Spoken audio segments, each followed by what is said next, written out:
হাদিসে এসেছে কি, মানুষ যখন মারা যায় তাকে কবরস্থ করে আসার পর ফেরেশতা 3টি প্রশ্ন করবে, তাই তো নাকি? মান রব্বুকা, তোর রব কে? মান নবিয়ুকা, তোর নবী কে? মা দিনুকা, তোর দিন কি? তাই তো নাকি? শুনেছেন? আচ্ছা, কোনোদিন কোনো বক্তা বলেছেন কি যে কবরে এই প্রশ্নটা করবে, মা সিলসিলা তুকা, তো সিলসিলাটা কি? শুনেছেন? আরে ভাই বলুন না, যে তুই তবলিগ না ফুরফুরা না বেরেলি না ওয়াহাবি না জামাতে ইসলামী না আহলে হাদিস? শুনেছেন? তাহলে এই প্রশ্নটা কবরে হবে না। আচ্ছা, কোনোদিন কোনো বক্তা বলেছেন, শুনেছেন যে কেয়ামতের মাঠে, মুসলিমদের যে বিশ্বাস, পরকালে কেয়ামতের মাঠে বিচারের দিনে সৃষ্টিকর্তা আল্লাহ আপনাকে এই প্রশ্ন করবে, পৃথিবীতে তুই তবলিগ ছিলিস না ফুরফুরা ছিলিস না বেরেলি না ওয়াহাবি ছিলিস? বলবে কি তুই গোল টুপি পরেছিস কি লম্বা টুপি পরেছিস, না ফাড়া জামা পরেছিস না চেরা জামা পরেছিস, না গোল জামা পরেছিস, না বুকে হাত বেঁধেছিস কি বাঁধিসনি, না মোনাজাত করেছিস কি করিসনি, দোয়া করেছিস কি করিসনি? এই প্রশ্ন কি আল্লাহ করবে? শুনেছেন? হ্যাঁ, আর ভাই বলুন না। তাহলে যে প্রশ্নটা কবরে হবে না, যে প্রশ্নটা পরকালের মাঠে হবে না, পৃথিবীতে কয়েকদিন বাঁচবেন, 40, 50, 60 বছর, তা সেই প্রশ্নগুলো নিয়ে মারামারি করেন কেন মূর্খের মতো? সেই প্রশ্নগুলো নিয়ে মারামারি করেন কেন মূর্খের মতো? আগে এই জালটা আগে ভেঙে দিন, আগে মানুষ হন, আগে মানুষ হন, তারপরে ধর্ম করবেন। আগে মানুষ হন, তারপরে ধর্ম করবেন। গালে দাড়ি রাখার নাম মুসলমান নয়। যদি গালে, what is the definition of Islam? ইসলামের সংজ্ঞাটি কি? হু ইজ মুসলিম? কে মুসলমান? গালে দাড়ি রাখলে? আমার গালে কি দাড়ি দেখতে পাচ্ছেন? এ গ্রেট প্রোটার রবীন্দ্রনাথ ঠাকুরের গালের দাড়িটা আমার দাড়ির থেকে অনেক বড় দাড়ি ছিল, ঠিক না বেঠিক? মুসলমান ছিলেন না। মাথায় টুপি দেওয়ার নাম মুসলমান। গালে দাড়ি কার ছিল না? আচার্য জগদীশ চন্দ্র বসু, তারও গালে দাড়ি ছিল। শুধু তাই নয়, রামকৃষ্ণ পরমহংসদেবের গালে দাড়ি ছিল, আসারাম বাবুর গালেও দাড়ি আছে, রামদেবের গালেও দাড়ি আছে, মুসলমান নয়। তাহলে দাড়িটাই শুধু কেবলমাত্র মুসলমানের ডেফিনেশন বা সংজ্ঞাটা নয়। তাহলে কি মাথায় টুপি দেওয়া?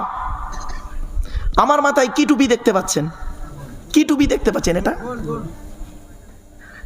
এ গ্রেট ন্যাশনাল হিরো, যিনি বলেছিলেন give me blood I shall give you freedom, Netaji Subhas Chandra Bose, যিনি বলেছিলেন তোরা আমাকে রক্ত দে, আমি তোদের স্বাধীনতা দেব, তারও মাথায় টুপি ছিল।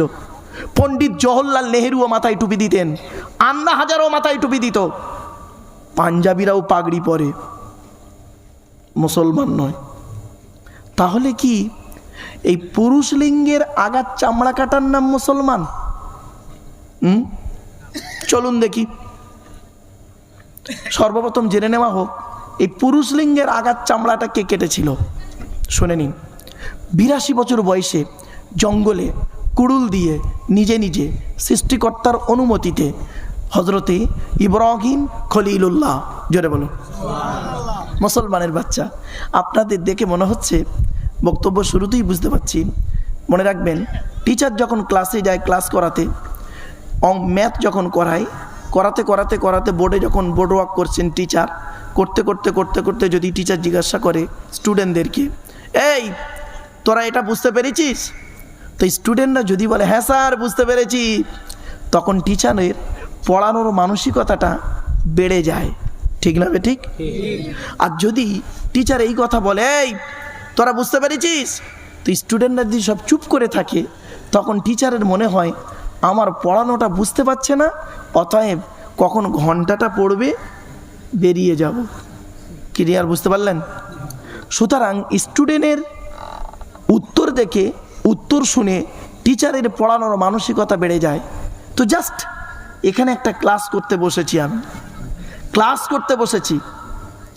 স্কুলে একটা ক্লাস করি 40 মিনিট, এখানে একটা ক্লাস করব 2.5 ঘন্টা 3 ঘন্টা এখানে একটা ক্লাস করব। স্কুলের ক্লাসটা যখন হয়, যে ক্লাসে যাই ওই লেভেলের স্টুডেন্ট থাকে, ঠিক না ঠিক? ক্লাস 10-এ গেলাম, 10-এর স্টুডেন্ট থাকে, 9-এর যায় না, 11-এর ঢোকে না, ঠিক না ঠিক? আর এখানে যে ক্লাসটা করব, এখানে শুধু এক লেভেলের স্টুডেন্ট নয়, এখানে শিক্ষিত, অশিক্ষিত, মাস্টার, ডাক্তার, ইঞ্জিনিয়ার, প্রফেসর, আলেম, হাফেজ, বক্তা, মোল্লা, মলি সাহেব, আপনার শিক্ষিত, অশিক্ষিত, চাষি, আবার বিভিন্ন কোয়ালিটি কোয়ান্টিটির নারী পুরুষ বসে আছে, ঠিক না ঠিক? তো স্কুলে ক্লাস করার থেকে এখানে লেকচার দেওয়াটা it is very difficult condition. মনে রাখবেন, 1 ঘন্টা লেকচার দিতে গেলে 3 ঘন্টা স্টাডি করতে হবে। 1 ঘন্টা বক্তব্য রাখতে গেলে আমার বাপেরা একটু ধৈর্যের পরিচয় দিন। মনে রাখবেন, সুবহানাল্লাহটা একটু জোরে বলবেন। আপনাদের কি হয়েছে?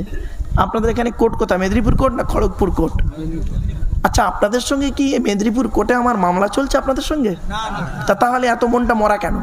একটু ফ্রি মাইন্ড নিয়ে বসুন না। চলুন এবার আসছি।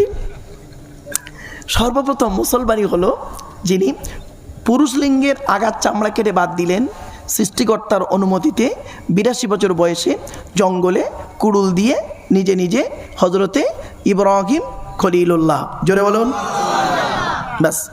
এবার আসছি, এই পৃথিবীতে শুনে নিন, সারা পৃথিবীর কথা বলছি, 110% হিন্দু সনাতন ধর্মের মানুষ, 110% সনাতন ধর্মের মানুষ বিভিন্ন কারণে পুরুষ লিঙ্গের আগার চামড়া কেটে বাদ দেয়। 140% ইহুদি পুরুষ লিঙ্গের আগার চামড়া কেটে বাদ দেয়। 150% খ্রিস্টান বিভিন্ন কারণে পুরুষ লিঙ্গের আগার চামড়া কেটে বাদ দেয়। 199.9% 100% বলবেন না, 100% বলবেন না। কেন জানেন? আমি ভারতবর্ষ, বাংলাদেশ এবং নেপাল 3টে দেশ ঘুরে যতটুকু পেয়েছি ততটুকু এক্সপিরিয়েন্সটা আপনাদের সঙ্গে শেয়ার করছি। নেপালে গিয়েই বুঝতে পারলাম 199.9% মুসলমান, যাদেরকে মুসলিম বলি আমরা, পুরুষ লিঙ্গের আগার চামড়া কেটে বাদ দেয়। এখন প্রশ্ন হলো, এই পুরুষ লিঙ্গের আগার চামড়া কাটলে উপকারিতা কি? মেডিকেল সায়েন্স কি বলছে দেখি, চলুন। মেডিকেল সায়েন্স বলছে, কোনো পুরুষ যদি তার পুরুষ লিঙ্গের আগার চামড়া কেটে বাদ দেয়, এই পৃথিবীতে যতদিন ওই ব্যক্তি বেঁচে থাকবে 3টে রোগ থেকে বেঁচে থাকতে পারবে। 1 নম্বর সিফিলিস বলে একটা রোগ, 2 নম্বর গনোরিয়া বলে একটা রোগ, 3 নম্বর পুরুষ লিঙ্গের ক্যান্সার থেকে বেঁচে থাকতে পারবে। জোরে বলুন সুবহানাল্লাহ। আপনারা যখনই বক্তব্য শুনতে যাবেন চেষ্টা করবেন কিছু শিখতে, জানতে। একটু ধৈর্যের পরিচয় দিন। চলুন, তো এই টুপি নিয়ে জামা নিয়ে ধর্মের ভিতরে মারামারি করবেন না। গাছের ওই ডালটাকে একটু কেটে দিলাম বক্তব্যের শুরুতেই। এখন আর একটা ডাল কাটছি, এই ডালটা একটু মোটা ডাল। খারাপ সেন্স নেবেন না কিন্তু, আগেই বলে দিচ্ছি, আমার বক্তব্য শুনতে গেলে একটু ধৈর্যের পরিচয় দিতে হবে, তবেই বুঝতে পারবেন কি আলোচনাটা হচ্ছে। এই ডালটা একটু মোটা ডাল, আর এই ডালটা হচ্ছে না ভারতবর্ষের সবথেকে জঘন্য ডাল, গাছের সবথেকে বেঁকা জঘন্য ডাল। আর এই ডালে না বলতা বোঝেন? মৌমাছি নয়, ভীমরুল। এই ডালে ভীমরুল কিছু বাসা বেঁধেছে। জ্ঞানীগুণী বুদ্ধিজীবী মানুষরা ভাবুন, ডালটা একটু মোটা, বেঁকা ডাল, ওই বেঁকা ডালে কিছু ভীমরুল বাসা বেঁধেছে। তো এই ডালটার নাম হলো ভারতবর্ষের সাম্প্রদায়িকতার ডাল। কিছু বুঝতে পারছেন? হ্যাঁ, সাম্প্রদায়িকতার ডাল। মনে রাখবেন, এই ডালটাকে আমি কেটে দিলাম। কিভাবে কাটছি শুনে নিন। সৃষ্টিকর্তার আরাধনা, উপাসনার পদ্ধতিটা আমাদের আলাদা হতে পারে। মানুষ হিসেবে এই প্রত্যেকেই আমরা কিন্তু সব আদমের সন্তান, ঠিক না ঠিক? হিন্দু, মুসলিম, জৈন, ব্রাহ্মণ, খ্রিস্টান, কুলি, সাঁওতাল, বাগদি, দুলে সকলেই আমরা